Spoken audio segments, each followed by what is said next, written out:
21వ శతాబ్దంలో మనం అంగారకుడి పైకి వెళ్తున్నాం. టెక్నాలజీతో అద్భుతాలు చేస్తున్నాం. కానీ మన దేశంలోనే కొన్ని చోట్ల మనసున్న మనుషులు ఇంకా మధ్యయుగపు ఆలోచనలతోనే బతుకుతున్నారు. ప్రేమించడం, నచ్చిన వారిని పెళ్లి చేసుకోవడం అనేది ఒక నేరంగా పరిగణిస్తున్నారు. మధ్యప్రదేశ్లోని ఒక గ్రామంలో ఊరి పెద్దలందరూ కలిసి ఒక సభ ఏర్పాటు చేశారు. అక్కడ ఒక వ్యక్తి లేచి నిలబడి ఒక భయంకరమైన తీర్పును చదివి వినిపించాడు. ఆ తీర్పు ఏంటో తెలుసా? ఈ రోజు నుండి ఈ ఊరిలో ఏ అమ్మాయి గాని అబ్బాయి గాని ప్రేమించి పారిపోయి పెళ్లి చేసుకుంటే వాళ్ళ కుటుంబంపై కఠినమైన చర్యలు ఉంటాయి.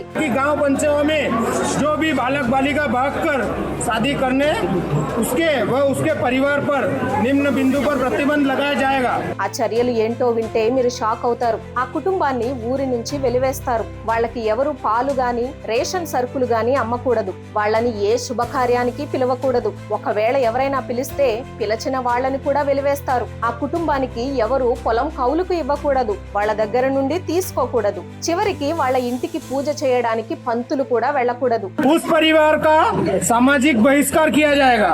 उस परिवार को किसी भी सामाजिक कार्यक्रम में बुलाया नहीं जाएगा।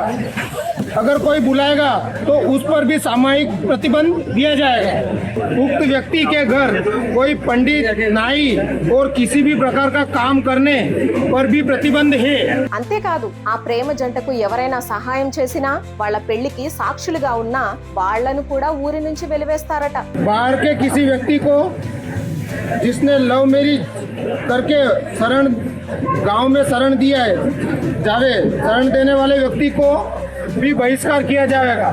ఒక్కసారి ఆలోచించండి, ఇది ఎంత దారుణం. భారత రాజ్యాంగం ప్రకారం 18 ఏళ్లు నిండిన అమ్మాయి, 21 ఏళ్లు నిండిన అబ్బాయి తనకు నచ్చిన వారిని పెళ్లి చేసుకునే పూర్తి హక్కును కలిగి ఉన్నారు. ఇలాంటి ఊరి కట్టుబాట్లు, వెలివేయడాలు పూర్తిగా చట్టవిరుద్ధం. ఒకవైపు ప్రేమ వివాహాలు పెరుగుతున్నాయని, సమాజం మారుతోందని సర్వేలు చెబుతుంటే, మరోవైపు ఇలాంటి తాలిబాన్ తరహా తీర్పులు ఇవ్వడం మనల్ని ఎక్కడికి తీసుకెళ్తోంది? ప్రేమించడం నేరమా? ఈ అనాగరికమైన తీర్పుపై మీ అభిప్రాయం ఏంటో కింద కామెంట్స్ లో చెప్పండి. ఇలాంటి దురాచారాలపై అందరిలో అవగాహన తీసుకురావడానికి ఈ వీడియోను తప్పకుండా షేర్ చేయండి. జై హింద్.